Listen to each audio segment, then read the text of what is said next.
दुर्गंध रहती है, नाक से नाला बहता रहता है। अभी तो मौसम ठीक है, नहीं तो चलता रहता है।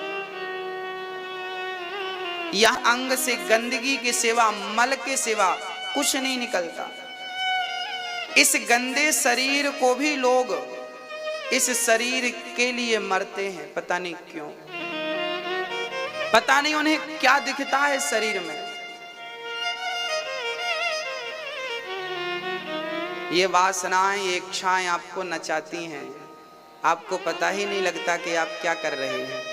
इन इच्छाओं की गुलामी में पूरी जिंदगी खपा दी, मिला क्या? कुछ नहीं। क्या हाथ लगा बताओ? भोग भोगने का मन हुआ, भोग लिया, क्या मिल गया तुम्हें? क्या मिला? क्षण मात्र का सुख मिला, जो शक्ति भोगों में खर्च गई। हम ये नहीं कहते कि भोगों को गृहस्थ जीवन में सब जरूरी है, परंतु अति से ज्यादा नहीं। अति सर्वत्र वर्जयेत्। 25 से 50 साल तक गृहस्थ जीवन होना चाहिए, और वो भी संयमी जीवन होना चाहिए। भोग प्रधान जीवन ना हो, भक्ति प्रधान जीवन होना चाहिए। भक्ति प्रधान बनाओ अपने आप को। पहले के लोग भी भोग भोगते थे, परंतु वो केवल अच्छी संतान के लिए मिलन करते थे। कयाधु और हिरण्यकश्यपु का मिलन हुआ तो प्रहलाद प्रकट हुआ। सुनीति उत्तानपाद का मिलन हुआ तो ध्रुव प्रकट हुआ। पहले के मिलन से ध्रुव और प्रहलाद पैदा होते थे, विवेकानंद पैदा होते थे, रामकृष्ण परमहंस पैदा होते थे, तुलसीदास, कबीरदास, सूरदास पैदा होते थे, मुक्ताबाई, कर्माबाई, मीराबाई पैदा होती थी। आज के मिलन से, क्योंकि भोग की कामना लेकर के आप बच्चे उत्पन्न करते हैं इच्छाओं की पूर्ति के लिए, इसलिए बच्चे भी पैदा होने के बाद जब बड़े होते वो भी भोगी ही रहते हैं। जितना घी डालोगे ना उतना धधकती है, भड़कती है। इसलिए आग में घी नहीं डालना। बुझाना हो तो पानी डालो, बढ़ाना है तो घी डालो। आपकी इच्छाएं बढ़ती हैं, बढ़ती हैं। किसी स्त्री को देखा, किसी पुरुष को देखा, इच्छाएं और भड़कने लगी। क्यों भड़कती हैं? इसके पीछे कारण है। क्योंकि जो सांड होता है ना, बैल, वो यदि खूंटे से ना बंधा हो तो उत्पात मचाता है, और खूंटे से बंधा हो तो उत्पात। हम भी आपसे यही कहना चाहते हैं कि ये जो तुम्हारा मन है ना, ये सांड है, इसे भक्ति और प्रेम के खूंटे से जल्दी से बांध दीजिए, नहीं तो बहुत बड़ी क्षति पहुंचाएगा ये मन आपको, बहुत बड़ी। इसमें नुकसान पड़ोसी का बिल्कुल नहीं है, नुकसान मेरा नहीं है, नुकसान केवल केवल आपका है। ये मन के सांड को प्रेम और भक्ति के खूंटे से बांध दीजिए, और जब बंध जाएगा तो ये कंट्रोल रहेगा। एक डॉक्टर के पास एक मरीज गया। मरीज ने कहा, गुरुजी, डॉक्टर साहब, डायबिटीज है, शुगर की बीमारी है, शुगर बढ़ गई, 400-500 हो गई। डॉक्टर ने कहा, सुनो, ये लो तुम गोली, और गोली के साथ तुम्हें परहेज करना पड़ेगा। क्या करना पड़ेगा? परहेज। शक्कर नहीं खाओ। लालची, तीनों बोलो, कामी, क्रोधी, लालची। कामी, क्रोधी, लालची, इनसों भक्ति न होए। कामी से भक्ति, क्रोधी से भक्ति, लालची से भक्ति, कामी, क्रोधी, लालची, इनसों भक्ति न होए। भक्ति करे कोई सूरमा, जाति वर्ण कुल खोए। जब तक आप अपने आप को मिटा नहीं देते, तब तक उसकी हस्ती तुम्हें प्राप्त नहीं होगी, तब तक वो कन्हैया तुम्हें मिलेगा नहीं। परहेज 3 चीजों का है, काम, वासना, क्रोध और जरूरत से ज्यादा लोभ होना चाहिए। मैं पैसा कमाता हूं, सच्ची कहूं तो मैं भी लोभी हूं, पर मैं लोभ करता हूं इसलिए कि मुझे 2 पैसा मिलेगा तो मैं अपनी माँ को भरपेट भोजन दूंगा, रहने की व्यवस्था दूंगा। मैं कमाता हूं अपने लिए नहीं, क्योंकि मेरी अपनी कोई जरूरत नहीं है, मेरी पर्सनल कोई जरूरत नहीं है मेरी माँ। मैं केवल 2 रोटी खाता हूं, वही रोटी खाता हूं जो आप खा रहे हैं यहाँ पे, वही दाल खाता हूं जो आप खा रहे हैं यहाँ पर। आप तो नाश्ता भी करके आ गए हैं, मैं तो रोज आपके बीच में बैठता हूं, सुबह नाश्ता करता ही नहीं। बनेगा, हम जो देखना चाहेंगे वही मेरी आंख देखे, मैं जो सुनना चाहूंगा वही मेरी कान सुने। बस व्यर्थ का ना देखें, व्यर्थ का ना सुने, व्यर्थ की बकवास में ना पड़े।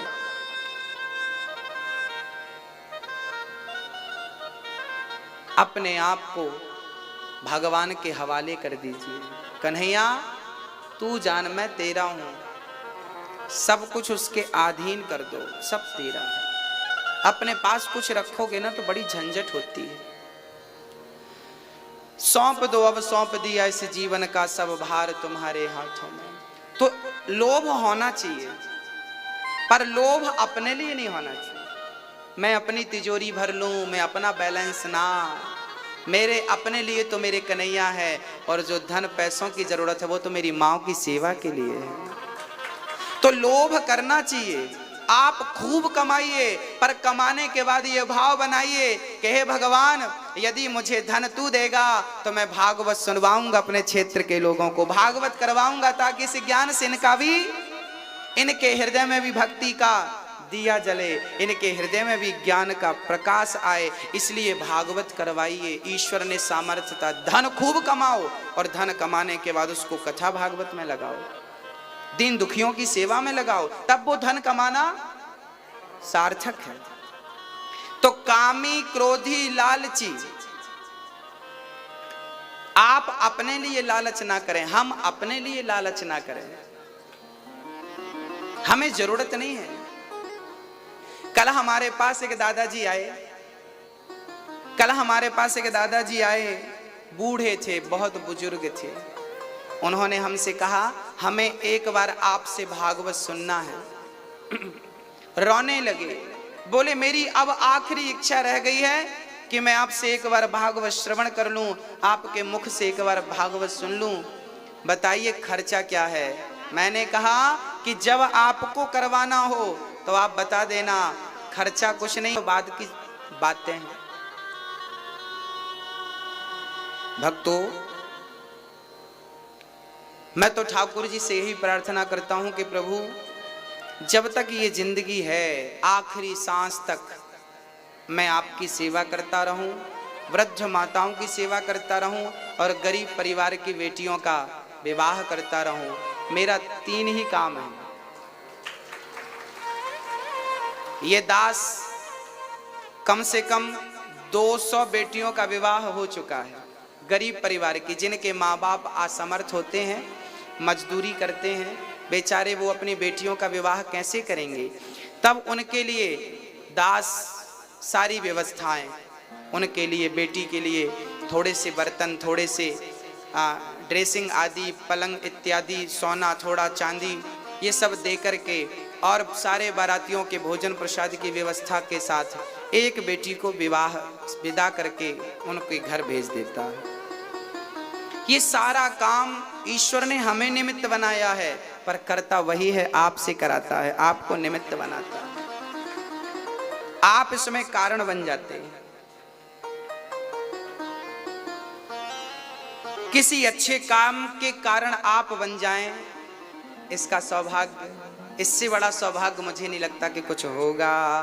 भगवान ने तो भक्ति के लिए परहेज क्या होना मेरी माँ, सत्संग की बूटी खाना, पर क्या जरूरी है, परहेज। किस चीज का परहेज?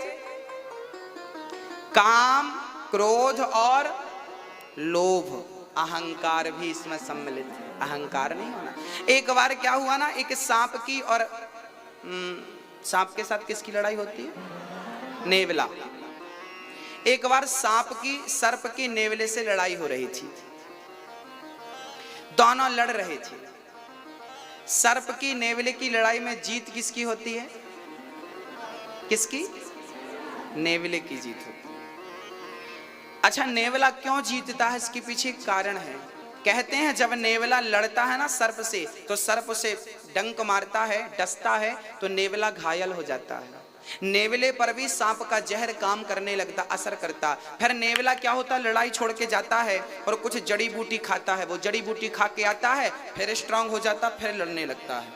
फिर वो घायल होता, फिर जाता कुछ खा के आ जा, पता नहीं क्या खाता है, उसको पता है। वो खाता है, फिर आता है, फिर लड़ता है, और ऐसा लड़ते लड़ते वो सर्प को पराजित कर देता है। हमारे गुरुजी ने कहा कि ऐसे आपको करना चाहिए। हमारी भी लड़ाई चल रही है काल से, सर्प है काल, हम भी काल से लड़ रहे हैं। काल हमें रोज मार रहा है। यदि काल पर विजय प्राप्त करना है, भोगों पर विजय प्राप्त करना है, अहंकार पर विजय प्राप्त करना है, क्रोध पर विजय प्राप्त करना है, तो क्या करना है? बोले जैसे नेवला जाकर कुछ जड़ी बूटी खा के आ जाता था, ऐसे ही आप लोग नियम से सत्संग की और कीर्तन की जड़ी बूटी रोज लेते रहना। यदि ये तुम रोज लेते रहोगे तो काल को भी पछाड़ दोगे, अहंकार को भी पछाड़ दोगे, और लोभ को भी पछाड़ दोगे, और काम वासना को भी पछाड़ दो। जीत आपकी हो जाए। और आपने कीर्तन छोड़ा, भजन छोड़ा, तो वो लोग आपको पछाड़ देंगे। इसलिए रोज क्या जरूरी है? कीर्तन। श्री कृष्ण गोविंद हरे मुरारी, हे नाथ हरे राम राम राम हरे हरे, हरे कृष्णा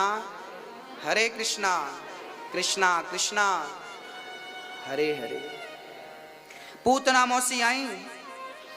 पूतना ने भगवान को स्तन पूतना ना जहर लेकर आई थी। पूतना का तन सुंदर था, मन सुंदर नहीं था। जो मन की मैल न धोई, गंगा गया तो क्या हुआ। गंगा में जाकर बंदे तन की तू मैल धोता। गंगा में जाकर बंदे तन की तू मैल धोता। जो मन की मैल न क्या करना, पर शुद्धि का बड़ा ख्याल रखना। आप लोग जब बाथरूम जाएं तो आप जब तक 3 कुल्ला ना करें और पांव और हाथ ना धोएं तब तक आप शुद्ध नहीं होते, याद रखिएगा। बाथरूम जाने के बाद आपको क्या करना चाहिए? 3 बार कुल्ला अपने पांव और अपने। रोज बच्चों को भी यही संस्कार दीजिए। बाथरूम जाते हैं और बिना हाथ कुल्ला किए बाहर आ जाते हैं, भगवान आप अशुद्ध हो गए। अब आप जब तक कुल्ला नहीं करेंगे, शुद्ध नहीं होंगे, तब तक आप कुछ अच्छा काम करने के अधिकारी नहीं हैं। आप पवित्रः पवित्रो वा सर्वावस्थांगतोपि वा। पहले आपका बाह्याभ्यंतर तरह शुचि, बाह्य भाग बाहरी भाग शुद्ध होना चाहिए। जब बाहरी शुद्ध होगा तब तो अंदर शुद्ध होगा। बाहर शुद्ध नहीं होगा तो अंदर क्या? यदि आपके आंगन में गंदगी हो और आपके कमरा बड़ा स्वच्छ हो तो आंगन की दुर्गंध अंदर भी तो जा रही है। तो आंगन भी शुद्ध होना चाहिए और कमरा भी। तो आपको बच्चों को नियम से रोज बाथरूम जाओ तो क्या करना? 3 कुल्ले और पांव और हाथ नित्य। और दीर्घ संका जाना, टॉयलेट जाना तो जितनी बार जाओ उतनी बार स्नान करके ही आना चाहिए। बिना स्नान के यदि आप घर में प्रवेश करते हैं तो वो घर नरक है। उस घर में कभी संत पानी नहीं पीता, उस घर का, जिस घर में ये सी गंदगी होती है। जितनी बार जाओ स्नान करो, ये शुद्धि है। अब सोचिए कि आप टॉयलेट गए हैं और उसके बाद आप किचन में जा रहे हैं, रसोई में जा रहे हैं, कितना गलत है। जैसा खाओ अन्न वैसा रहे, जैसी राखो शुद्धि वैसी बने। आजकल नौजवान भाई बहन की बुद्धियां क्यों बिगड़ रही हैं? क्योंकि इनके पास शुद्धि का ख्याल नहीं है। ये 2-2 दिन तक नहाते नहीं है। अब जो नौजवान भाई बहन 2 दिन तक नहाएगा नहीं, उसकी बुद्धि क्या सब शुद्ध रहेगी? वो अपने चरित्र की रक्षा कर पाएगा। जितने चरित्रहीन लोग हैं मेरे भाई बहन, वो सारे लोग अपनी शुद्धि को पहले बिगाड़े हैं, इसके बाद उनका चरित्र बिगड़ा है। शुद्धि ना बिगड़ती तो उनका चरित्र भी, क्योंकि जैसी राखो शुद्धि वैसी बने। आजकल बच्चे माँ बाप की सुनते नहीं, माँ बाप को बेवकूफ मानते हैं, क्योंकि इनकी बुद्धि भ्रष्ट हो गई है, क्योंकि इनकी शुद्धि बिगड़ गई। पहले का आदमी अपनी बाल्टी लेकर जाता था, किसी के हाथ का पानी नहीं पीता था। पानी ना पीने के प्रति ये नहीं था कि जात पात की कोई मर्यादा थी। पानी ना पीने का भाव ये था कि यदि हमने आपके हाथ का पानी पी लिया और आप गलत अवस्था में हैं, आप गलत हैं। एक संत जी तो के वैश्या के हाथ का पानी पी लिए धोखे से। अब संत जी ने देखा, संत जी जा रहे थे तो बड़ा प्यास लगी, तो एक महिला को बुलाया, सुनो वो पानी देना। और पानी, बड़ी प्यास लगी थी, पानी दिया, और पानी दिया तो पानी पी लिया। अब पूछा, देवी आप कौन हो? वो कह दी मैं वैश्या हूं। अब बाबा जी ने लगी पलटी कर, निकल पानी निकल। अब वो कैसे निकले? अब बाबा जी 24 घंटे के लिए जंगल में जाकर बैठ गए। 24 घंटे ना पानी पिया ना भोजन किया। किसी ने कहा, बाबा जी क्या कर रहे हो? बोले, उस स्त्री के हाथ का मैंने पानी पी लिया है, कहीं मेरी बुद्धि ना बिगड़ जाए, कहीं मेरे अंदर वैश्या का स्पर्श करने का भाव ना जाग जाए, कहीं मेरे अंदर स्त्रियों की उत्कंठा ना जाग जाए, मेरी बुद्धि ना बिगड़ जाए। तो 24 घंटे तक कुछ ना खा के उसके पानी को पचाया, और तप करने के बाद अब उस पाप से मुक्ति मिली। जैसी राखो शुद्धि वैसी बने, जैसा खाओ अन्न वैसा रहे, जैसा पियो पानी वैसी बोले। ये हमारे बाप दादों के सूत्र हैं, गलत नहीं है। आप मानो ना मानो, आप खाते रहो गंदा, हमें क्या करना? तुम मांस का चूल्हे में जाओ, हमें क्या करना? अंडा खाओ, मुर्गी खाओ, अपने बाप को मार के खा जाओ, हमें क्या करना? हमारा तो नियम है बताने का, तुम्हें सही मार्ग ही बताएंगे, चलना ना चलना वो आपका काम है। तो शुद्धि, बुद्धि, पानी, वाणी, अन्न, मन, इसका विशेष ख्याल रखिएगा। बच्चों की बुद्धि बिगड़ने का कारण केवल उनकी शुद्धि है। 2-2 दिन तक ना नहाना, बिस्तर में पड़े पड़े चाय पीना, ये खाना, फिर नहाना। राम राम राम राम राम। हम भी बच्चे थे, हमने भी पढ़ाइयाँ की हैं, पर ऐसी राक्षस वृत्ति से पढ़ाइयाँ नहीं की। हम लोग सुबह, जब मैं 8 वर्ष का था, 12 वर्ष का था, 8 से 12 के बीच में हम लोग, हमारे पिताजी मंदिर की पूजा करते थे, पुजारी थे, तो मैं सुबह जल्दी उठ जाता था। 4 बजे में 8 साल का था ना, जब 8-9 साल का, तब मैं 4 बजे उठ के जाता था, और मंदिर जाकर के स्नान करके मंदिर में जाके भगवान की पूजा करना, उन्हें पुष्प चढ़ाना, और सुंदर कांड का रोज हनुमान जी के सामने बैठकर पाठ करना। हनुमान चालीसा, बजरंग बाण और सुंदर कांड का रोज पाठ करना, और सुबह के 6 बजे में पूजा और पाठ करके मंदिर से बाहर निकल जाता था। और उसके बाद तो मैं 7 बजे गैया लेके चला जाता था चराने के लिए। हाँ, गाय चराने चला जाता था। गाय के लिए चारा, गाय की सेवा करना, गाय के साथ कुछ भैंस थी उनकी भी सेवा करना, क्योंकि घर का काम केवल दूध से ही गुजारा चलता था। गाय भैंस का दूध बेचो तो रोटी चलेगी। तो वो सारी चीजें की गई हैं, दास ने की है। हम भी आपकी तरह विद्यार्थी थे, हमने भी पढ़ाई की है, परंतु आलस्य नहीं था। हम जब पढ़ने गाय चराने जाते थे ना, तो साथ में गीता का गुटका, गीता लेके जाते थे, और गाय चरती रहती थी, गीता पढ़ते रहा करते थे। रामचरितमानस की चौपाइयां गायों को सुनाते रहा करते थे। आसपास कोई होता तो वो भी सुनता नहीं, गाय तो सुनती थी। गाय की सेवा, हनुमान जी सुंदर कांड का पाठ, और बड़ों के प्रति आदर रखने का परिणाम कि आज मैं आपके बीच में बैठा हूं। इसलिए ईश्वर पे भरोसा रखिए। आपने कभी कल्पना नहीं की होगी वो जहां तुम्हें बिठा देगा। बस विश्वास हो और सच्ची श्रद्धा हो, किसी का बुरा ना करने का भाव। हम किसी का बुरा, बस हमारा बुरा हो चलेगा। पूतना भगवान को मारने आई, भगवान ने पूतना ने भगवान को उठाया, पूतना का स्तनपान किया, पूतना के जहर को भगवान ने पिया, पूतना लेकर भागने लगी। भगवान से कह बेटी थी रत्नमाला, आज भगवान ने कल्याण किया। अहो बकेयम स्तनकालिकोटम जिघांसयापा ययदाप्य साध्वी लेभे गतिं धातृचितां ततोऽन्यं कम्बा दयालुं शरणं व्रजेम। भगवान अहो बकीयम, पूतना भगवान बकासुर की अहो बकीयम स्तन का, बकासुर की बहन बकी अर्थात पूतना भगवान को स्तन पान करा के मारना चाहा, पर भगवान ने उसकी भी वो गति कर दी जो माँ यशोदा माँ देवकी की करने वाले थे। न जाने कौन से गुण पर दयानिधि रीझ जाते हैं, यही सदग्रंथ कहते हैं, यही हरि भक्त। पूतना ने अपनी माँ का उद्धार किया, पूतना मौसी का। एक दिन भगवान करवट बदले तो भगवान को मारने सकटासुर आया, भगवान ने छकड़े पर बैठे सकटासुर का उद्धार किया।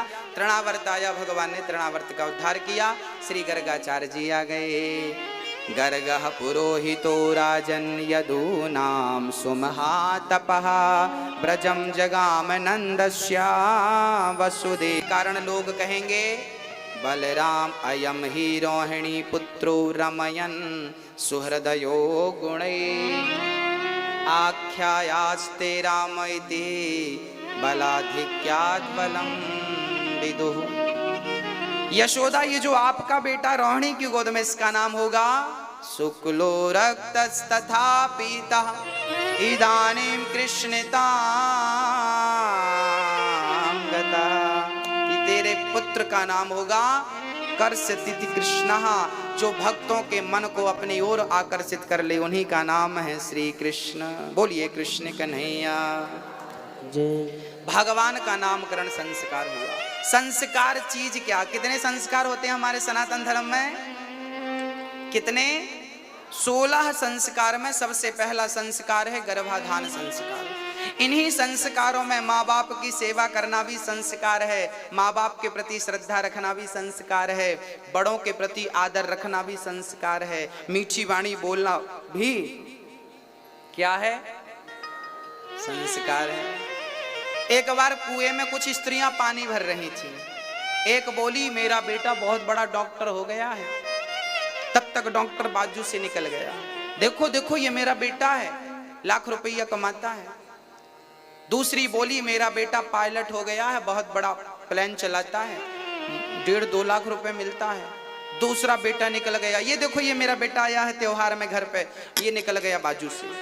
तब तक तीसरी बोली मेरा बेटा तो बहुत बड़ा इंजीनियर है, बड़ी बड़ी मल्टियां बनाता है, हाँ कई करोड़ रुपए कमाता, करोड़पति बन गया। तब तक उसका बेटा निकल गया, देखो ये मेरा बेटा है। उन तीनों ने चौथी से कहा बहन तेरा बेटा कैसा है? अब तीनों ने सिर पे घड़ा रखा और गांव की तरफ जाने लगी। तब तक चौथी का बेटा आया, कहने लगा माँ मेरे होते हुए आप अपने सिर पे घड़ा रखोगी? लाओ। अपने माँ का घड़ा अपने सिर पे रख के आगे आगे जाने लगा। चौथी ने कहा ये मेरा बेटा है। बेटा इंजीनियर बन गया, बेटा डॉक्टर बन गया, बेटा पायलट बन गया। परंतु इतना बड़ा बनने के बाद माँ की तरफ देखा भी नहीं, माँ के भार को अपने कंधे पे लिया ही नहीं। तो बेटा होने का और बेटे की कामयाबी का फायदा क्या?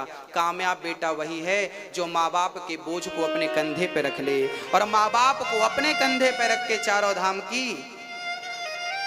ये बेटे का धर्म है, ये बेटे का परम कर्तव्य है।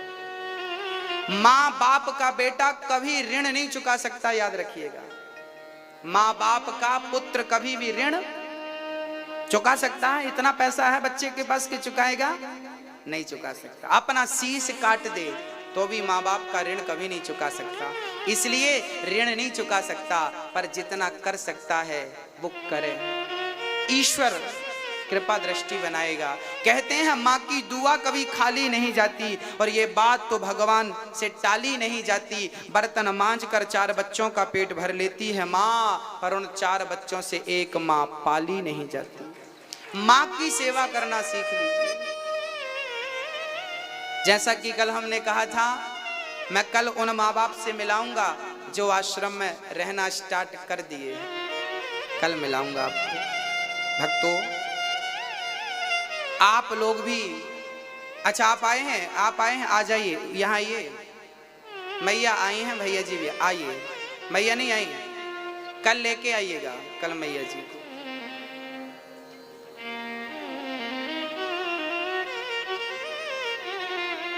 तो आप लोग ये जो सहयोग कर रहे हैं, ये किसी माँ की होठों पे मुस्कान लाने के लिए कर रहे हैं। कुछ भक्तों ने इस कार्य से वृद्धाश्रम में, यदि आप 21,000 का सहयोग करते हैं तो आपके 21,000 से एक माँ, वो 21,000 हम बैंक में जमा कर देंगे और उसी के ब्याज से एक माँ दोनों टाइम भरपेट भोजन करती रहेगी, आपको आशीर्वाद देती रहेगी। किसी एक माँ का तो सहारा बन जाइए। एक माँ को 2 टाइम की रोटी, और आपकी सामर्थ्यता है तो अपने लिए एक कमरा वहां बनवा लीजिएगा। और कमरे के साथ जब तक आप रहेंगे वो कमरा आपका, फिर आपके बच्चों को जब मन करे आए, नहीं तो बूढ़ी माँ वहां पे रहेगी, आशीर्वाद दे। किसी माँ को एक कमरा बनवा के आप भेंट कर सकते हैं, किसी एक माँ की सेवा कमरा बना के कर सकते हैं, 2 रोटी दे के कर सकते हैं। आप जिस प्रकार की सामर्थ्यता रखते हैं। हमारे भैया श्री मुकेश सूचक जी हैदराबाद से हैं, भैया जी आए। आप श्री हमारी माताओं के लिए 4 कमरा बनवा करके माताओं को भेंट कर रहे हैं, और 1 कमरा और कह रहे हैं कि मैं अपने लिए, वहाँ भी माताएं रहेंगी, जब मैं मन करेगा तो मैं भी आकर के सेवा करूँगा। ये हमारे भैया जी बड़े भाव रखते हैं। एक बार हमारी शिलावती कन्हैया लाल जी आप श्री ने भी 21,000 का सहयोग दिया है। अनंत कुमार सेठी, सविता सेठी जी आप भी आए, आपने सहयोग दिया है। और शकुंतला चौधरी जी, मंजू वर्मा जी, और श्री प्रेम अरोड़ा जी, और श्री आशा अग्रवाल श्री, आपने 21,000 का सहयोग देकर वृद्ध माताओं की आजीवन सेवा की जोरदार तालियां आप श्री के लिए। ये हमारे पांडे जी हैं, आपने जगन्नाथपुरी में कथा का आयोजन कराया था, सब परिवार आप वहां थे, इस बार आप यहाँ हैं, दिल नहीं लगता। सारी गोपियां शिकायत कर रही हैं, मैया बोलाई च्योरे लाला तैने